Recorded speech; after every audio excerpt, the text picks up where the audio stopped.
Assalamu alaikum. I'm your host, Hena Zuberi, and welcome back to another episode of Justice for All Now on Muslim Network TV, America's only Muslim-focused TV channel. You can watch us on satellite Galaxy 19, Roku, Apple TV, Amazon Fire, and many other platforms. Today, we're going to be discussing something that is very, very close to my heart. The 2-decade incarceration of Sister Aafia Siddiqui and its impact and implications in the United States. As many of you may know, I knew Sister Aafia Siddiqui in college. She was someone that we looked up to. She was in charge of the MSA of the Greater Boston area, and someone who really taught me how to fight for justice. I pray that any work that I do today is counted in her balance as well. The very first table I ever set up for Bosnian orphans about the Bosnian genocide at Wellesley College was with the mentorship of Sister Aafia Siddiqui. So today I will be talking to our guest, El-Hajj Mauri Saalakhan, who is a dear brother. He's based in the Metro Washington, D.C. He's a human rights advocate, and he's the founding president and director of operations for the Aafia Foundation. Just a disclaimer, I did sit on the founding board of the Aafia Foundation for many years. Brother Mauri has been advocating for Aafia Siddiqui for many, many years. Our other guest today is Clive Smith. Clive Smith is the co-founder of Reprieve, a UK-based organization. He founded the organization with Paul Hammond in 1999, following their work on the BBC documentary 14 Days in May in 1987. Clive is a really well-known lawyer. I believe top lawyers in the UK. He graduated from Columbia Law School in New York and spent 9 years as a lawyer with the Southern Center for Human Rights, working on death penalty cases and other civil rights issues. In 1993, Clive moved to New Orleans and set up the Louisiana Crisis Assistance Center, a nonprofit law office specializing in the representation of poor people facing capital charges. In total, Clive has represented over 300 prisoners facing the death penalty in the southern United States. So he's very well versed with the legal system in the United States as well. Thank you so much to both of you for being here and for the work that you do on behalf of those who have been wrongly accused and incarcerated. Thank you so much. So I wanted to first just have Brother Mauri Saalakhan tell us the story of Aafia Siddiqui. Sister Aafia, and I must begin with a bit of an apology that I'm having to do this interview from the seat of a vehicle. My brother Ayub and I, one of the board members of the Aafia Foundation, and I are in the South for a human rights mission, which is primarily focused, not exclusively, but primarily focused on Aafia. We spoke in Raleigh and Greensboro. We were in South Carolina, Columbia, South Carolina last night. Now we're heading for Atlanta. The story of Aafia Siddiqui is a inspiring and very troubling one. Aafia came to the United States when she was just 18 years of age. She comes from a very stable family before all of this madness occurred, a very stable and committed family. Her father was a physician. He is now deceased. May Allah be pleased with him. And his mother, her mother, was a social worker, and may Allah Ta'ala be pleased with her. She too passed away last year. Um, Afia is the baby of her siblings. She has an older brother and sister, Muhammad and Fauzia, and she was this, in an exceptional family. She was this exceptional child. She, both she was intellectually and spiritually gifted. She came to the U.S., did her freshman year at the University of Houston, and she got a scholarship to MIT. Went to MIT, graduated from there with honors, and from there to Brandeis University, where she got a PhD in cognitive neuroscience. The thing that distinguished Afia, however, was not just her academic prowess. It was also her deep spiritual maturity. She's a hafida of Quran, meaning she is someone who has memorized the entire Quran, and she didn't just memorize the wording of the Quran. She internalized the message, and she was known for the inspirational speeches and presentations and different venues that she was able to deliver to both inform and inspire people. In fact, there is uh, a piece of video of her, 18, 19 minutes in length on YouTube that has been viewed tens of thousands of times. A 19-year-old Aafia Siddiqui dressed in canary yellow, about to leave the University of Houston for MIT, and she delivers this thought-provoking speech on the rights and responsibilities of women according to the Quran, the Sunnah, and the Sirah. And she does this without having to rely on, notes in front of her, reading notes. Um, this is who she was. And subhanAllah, because of the dynamism of Aafia Siddiqui and the many layers of activism she became involved in as a student at these three universities, she came up on the radar screen in Boston, in large part because of the targeting that she received from anti um, Muslim, anti Islam elements in the Boston area. In the lead were Christian and Jewish Zionists. They targeted this woman, and she after 9/11, when active Muslims throughout the country were being visited by the FBI on these investigative fishing expeditions to see who they might be able to discover as a threat. I myself received 3 visits. Aafia Siddiqui uh, became a prominent focus on the radar screen of the FBI, and the cloud of suspicion followed her to Pakistan when she returned home in 2002. And within months of returning home in March of 2003, she got into a taxi on the way to the airport to visit a maternal uncle in Islamabad and to also speak with Pakistani government officials on her ideas for revolutionizing the educational system in Pakistan.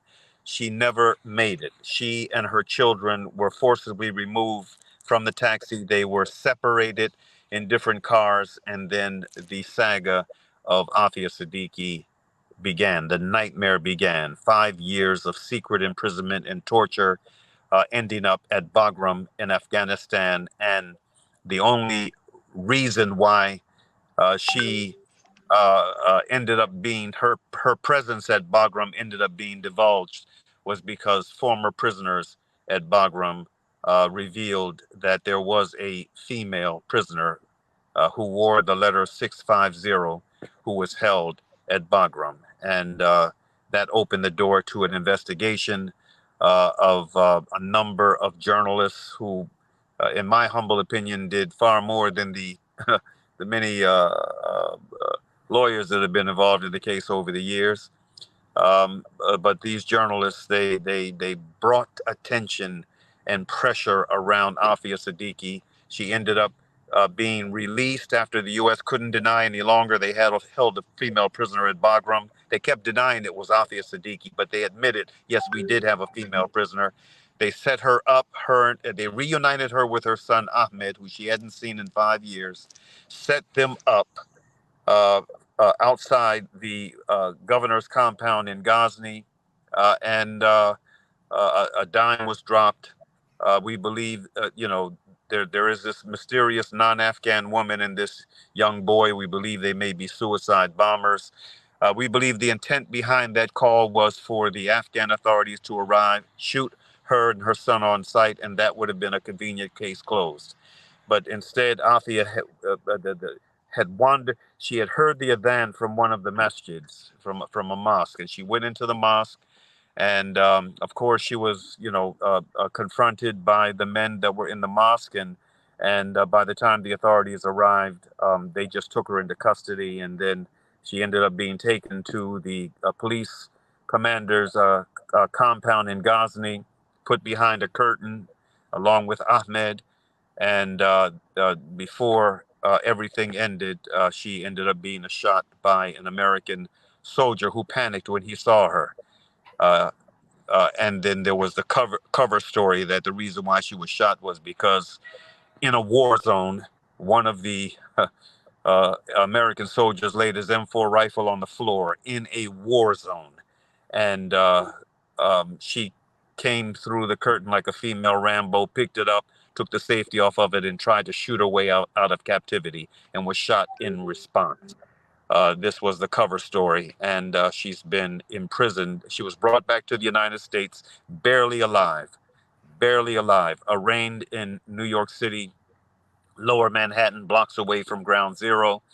The jurors who were selected to preside as jurors over the case were not sequestered, so they were exposed to all of the yellow journalistic garbage about this Lady Al Qaeda and what have you on a day in, day out basis.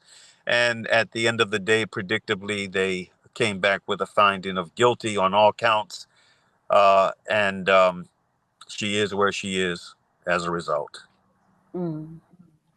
When you were recounting that story, I remember exactly I was visiting overseas, visiting my parents, and I remember the internet had just, regular people had just started using the internet. And I was just like, oh, let me look her up. Where is she after all these years? And that was the first, and I typed in her name and up popped FBI's most wanted. I remember I was nursing my daughter, who is almost the same age as her son would have been if he was still alive. And I almost fell off my chair. I could not believe what I was reading. It's just, and I texted my husband, who also had known her. He's also an MIT grad. And we just held our heads, and we couldn't believe what was going on at that point. And so now she's 86 years in prison, sentenced to 86 years in Carswell Prison in Texas. And I just keep thinking, and at this point, I'd like Clive to introduce, what is your role in the Free Aafia campaign, if you could tell us, and also share with us how much of it was the war on terror and post 9/11. And then I'd like to ask both of you, how would this case have played out, perhaps if it had played out today instead of 20 years ago? So, Clive. Well, thank you very much, and I appreciate the invitation. I should say, notwithstanding my very bad accent, I'm American, and I'm only an American lawyer. I just need to, make that clear. I don't want to be accused of being British. So look, I got involved because I brought the first case against Guantanamo Bay back in 2002, and I've represented many prisoners down there, 87 in total. And this is just the same, except it's worse. Actually, if Aafia had gone to Guantanamo Bay, we'd get her out quite easily, as I've got 85 of my 87 clients out of Guantanamo. It's so much easier from there. The problem in her situation is that she's in FMC Carswell after, what passes for a trial in the US. But when you're looking at the Southern District of New York, it doesn't matter whether it's, some years ago or today, they have a 99.5% conviction rate. And so anyone who thinks that you're going to get a fair trial there is just delusional. And I'm afraid you wouldn't get a different result today from the one you got 10 years ago. It would be just the same. And this is not a case about law. It's not a case about any of that stuff. What it's about is, as I think you've already indicated, it's about the racism that we've seen. I spent, as you mentioned, I've spent so much of my career representing young Black men facing the death penalty. And one of the bizarre things that happened after 9/11 is my young Black men who were clients facing the death penalty got superseded by our national hatred, and it's international hatred for Muslim people.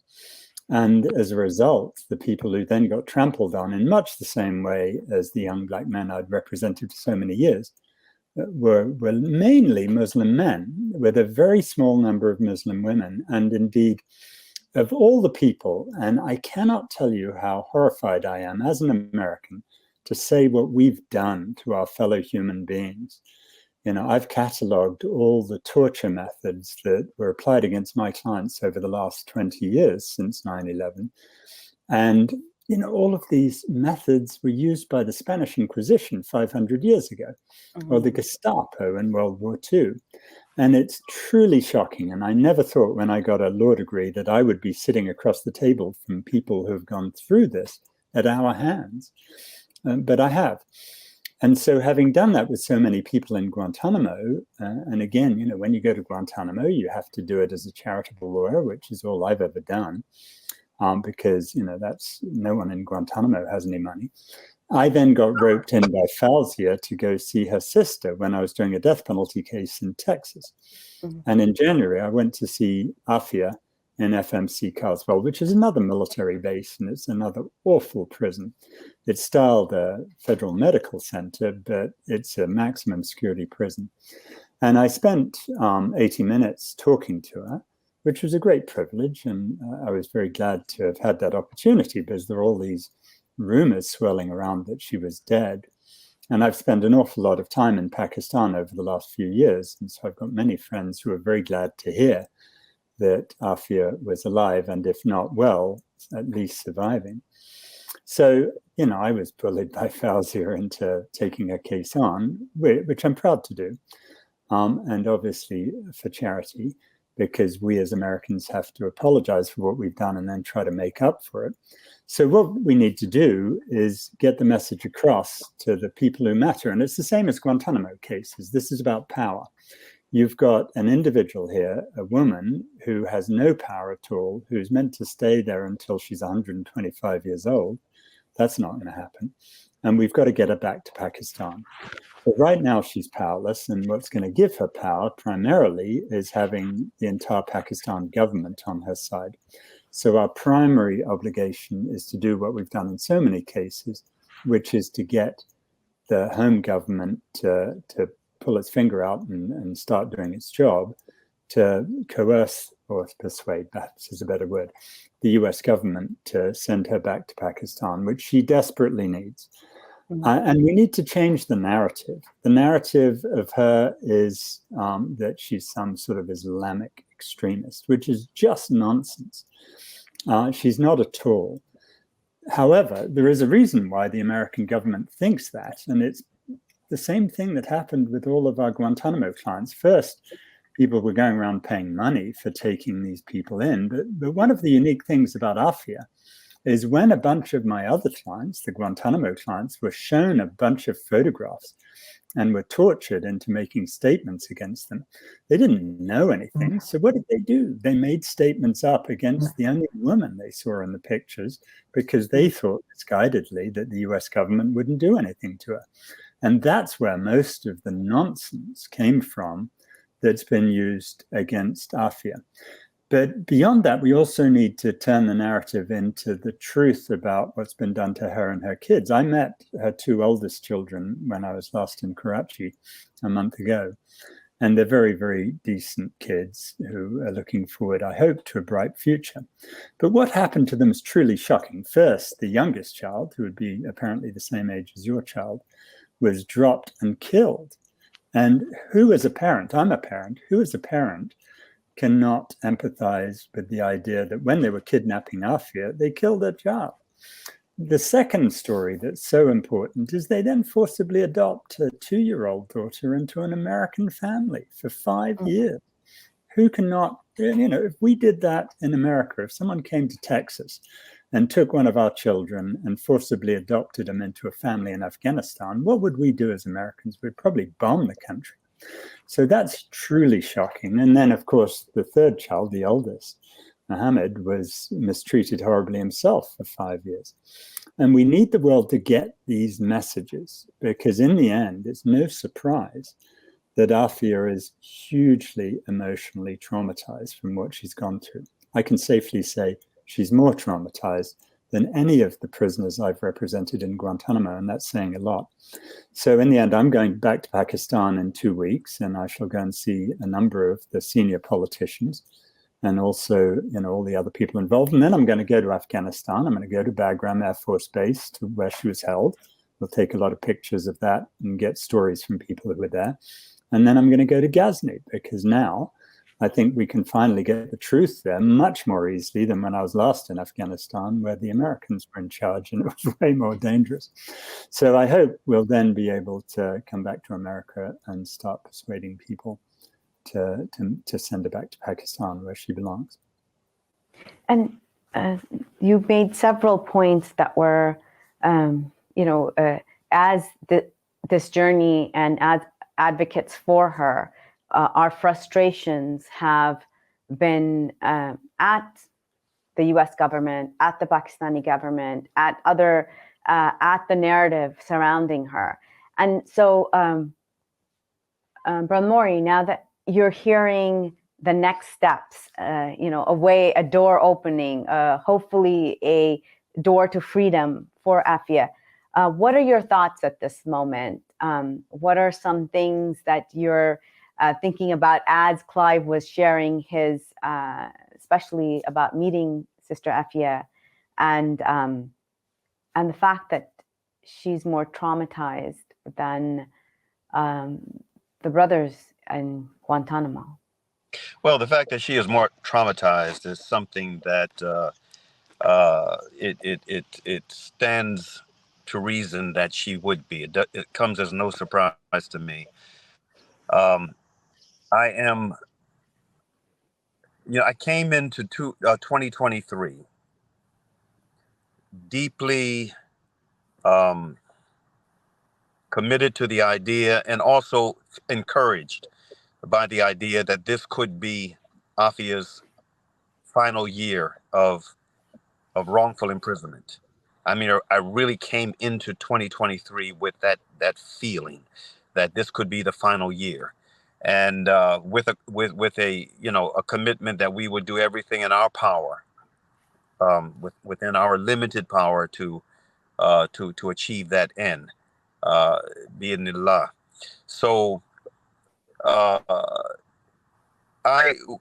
when Clive came on board, I had mentioned a few moments ago, I guess without saying it, how unimpressed I've been with the many attorneys that have been involved in Aafia's case. There have been, out of the many attorneys that have come and gone, you can count on one hand those who, in my opinion, have been truly, truly sincere. And among them are, I would say, first and foremost, I would say, is Tina Foster, of the International Justice Network, who represented the family of Aafia.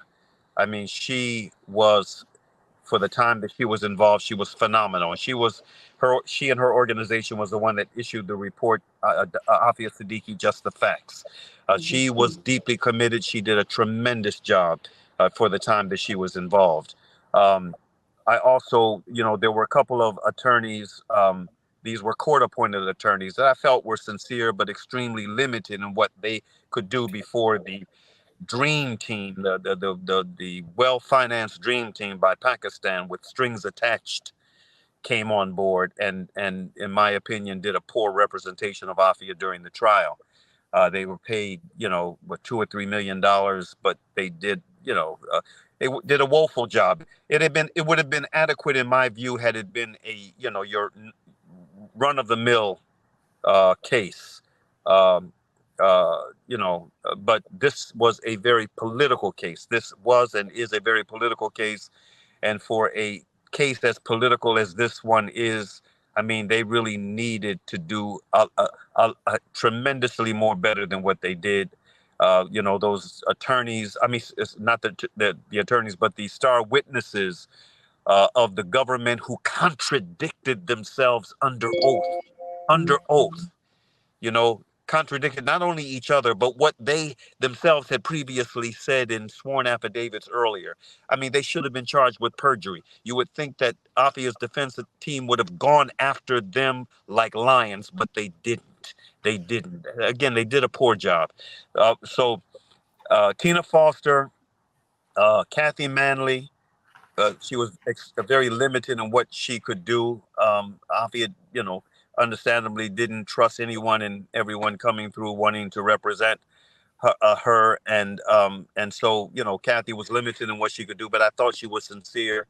And now, Clive is on board and he has a reputation as a human rights lawyer and also a track record for getting results. We have been able, by the grace and mercy of Allah Ta'ala, this global Aafia, Free Aafia movement and the contributions that we have made here in the United States, we have prevented Aafia from just falling into a black hole and being forgotten all these years.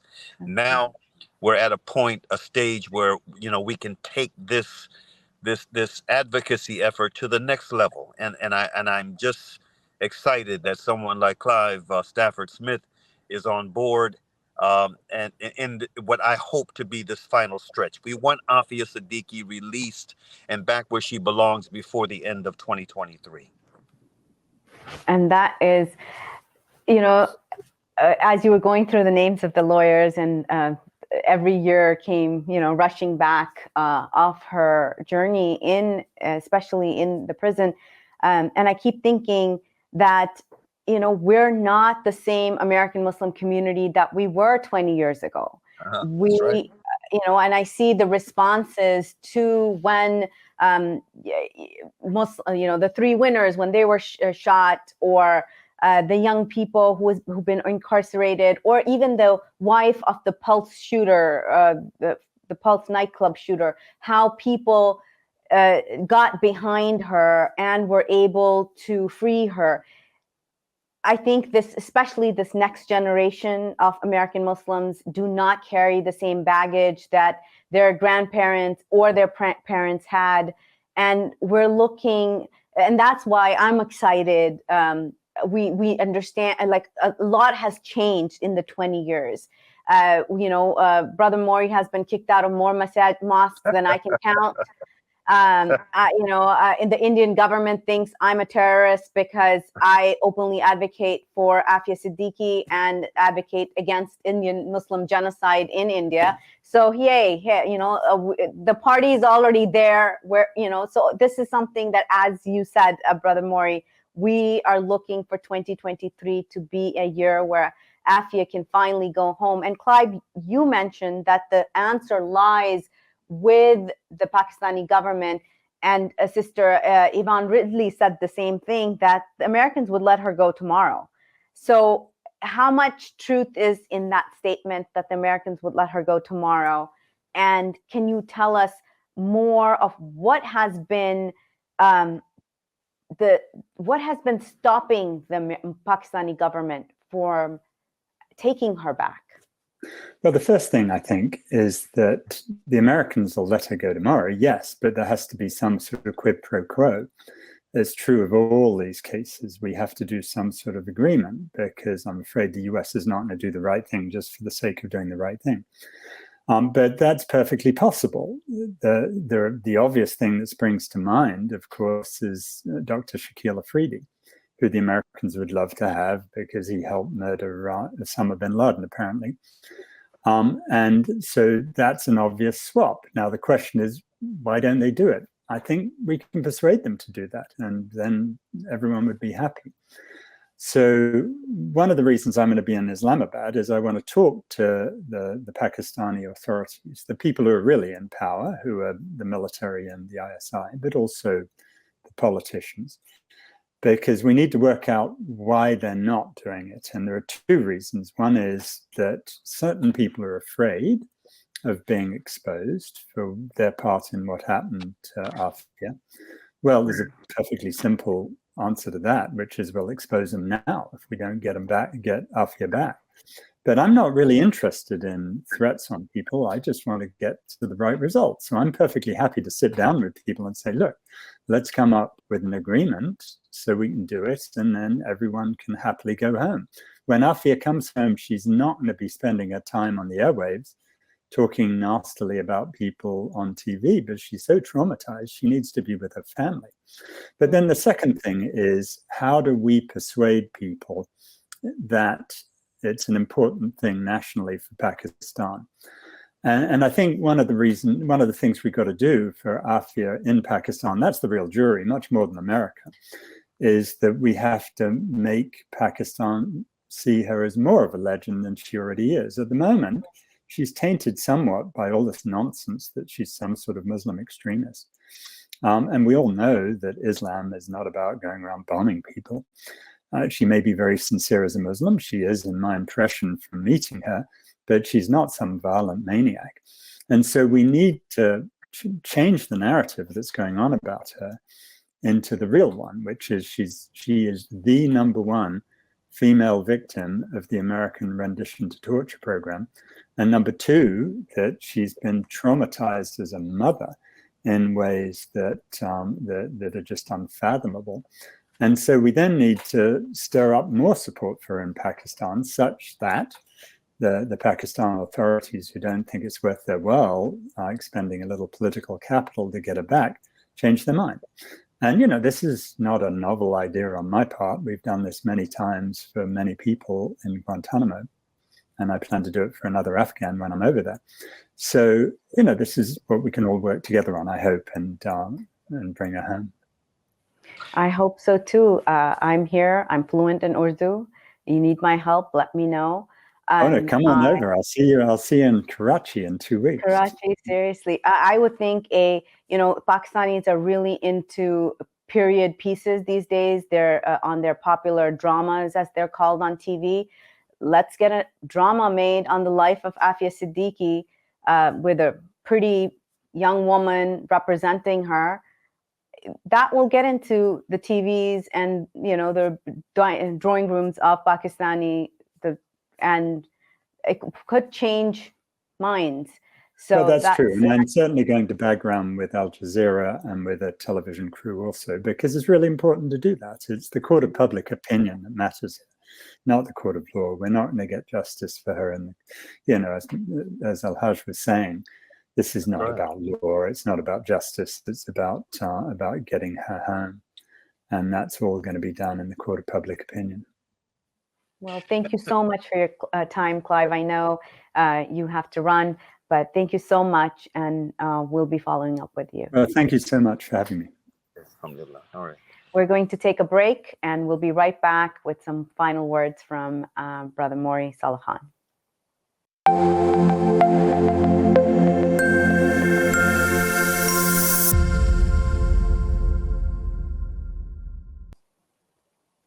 Welcome back. Let's get El-Hajj Mauri Saalakhan on back on.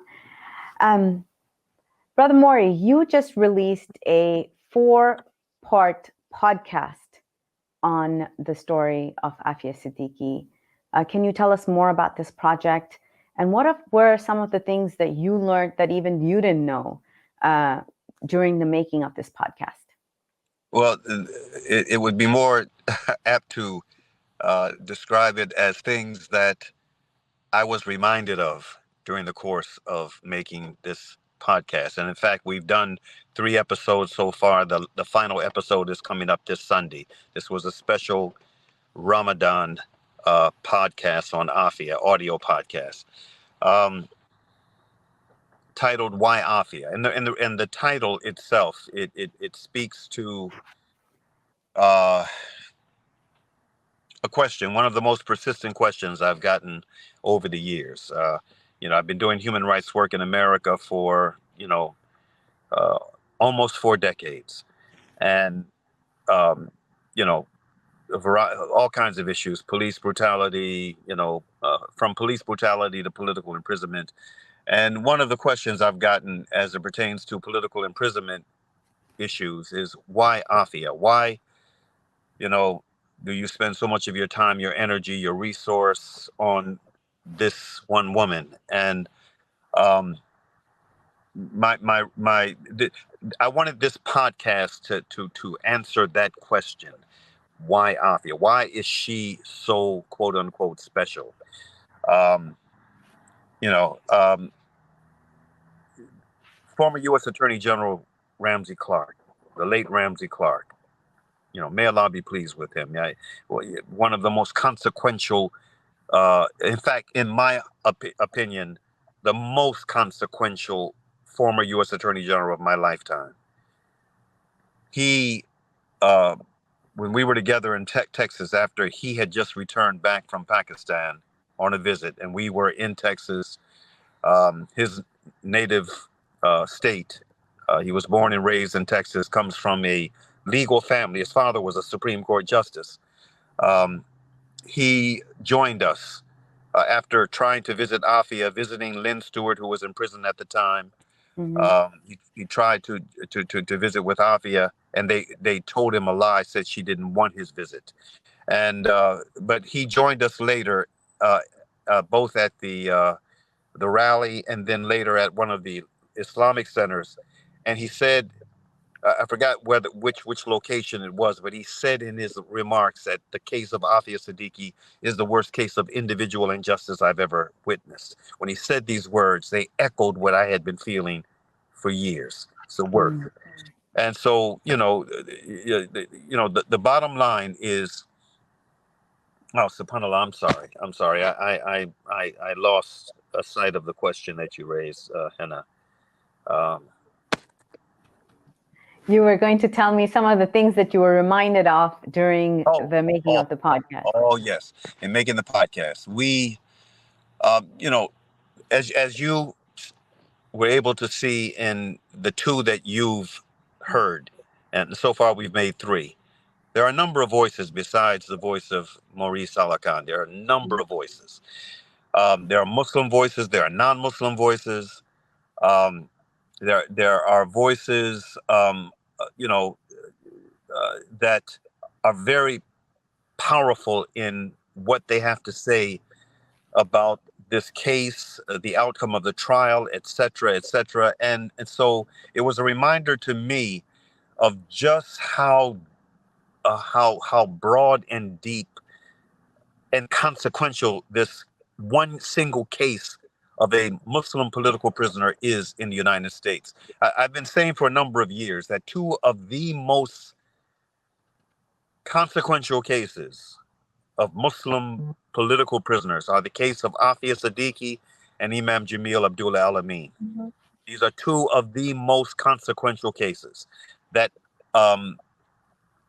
if we are able to win their freedom through struggle, it will have a ripple effect on many other cases that would otherwise not receive the light of day. This is how important these 2 cases are.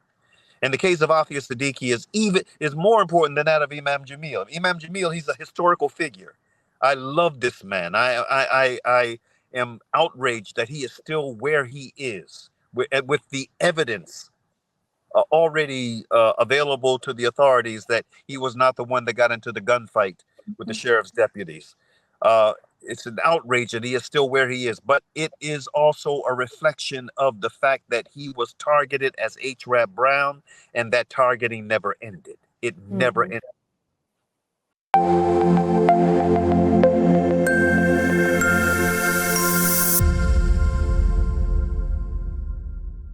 Welcome back. The case of Aafia Siddiqui is easily, as you have heard, the worst case of injustice for a prisoner, any prisoner in the US justice system. It shames me. I think about her often. I think about her strength. I gain strength from her strength. Her incarceration has only been a moment in all the injustice that has been done to her. She's been raped several times in prison. She's been burnt, tortured. Yet this woman is a woman who told the world on the day that her sentence was being announced, that don't waste your time on me. You know, I'm good with God. She said that don't ever go out and fight in public for me. Don't hurt other people for me. She forgave the soldiers who brutally injured her. She forgave the judge. She was like, on the day of when they were pronouncing the sentence on her, she was like a queen, forgiving the judge, like he was the peasant. And there's a lot to learn from her. So I encourage those of you who don't know about Aafia Siddiqui to go out and learn about her from authentic sources, not the junk that you find on every other right-wing Zionist blog out there.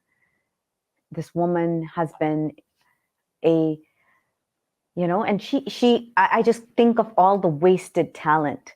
She was brilliant. She was doing her PhD in children's brains, what she could have done for the world.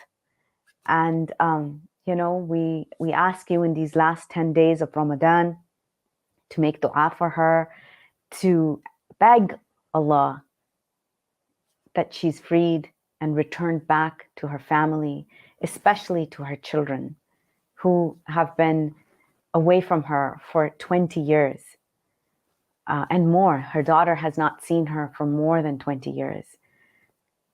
We hope to come back with another hour-long show focused on Aafia Siddiqui, when we'll be interviewing her sister, Dr. Fawzia Siddiqui, and who'll share much more of the human side of Dr. Aafia. And so we hope to be with you again next week with that episode. So join us. And in these last 10 days of Ramadan, please beg Allah subhanahu wa ta'ala that Allah frees her and reunites her with her children, especially her daughter who hasn't seen her for more than 25 years. Thank you so much to all of you for joining, and to my producer, Asim Amin, and Miriam Tisdale, who are part of this amazing team that put this program together for you. Thank you so much. Assalamu alaikum.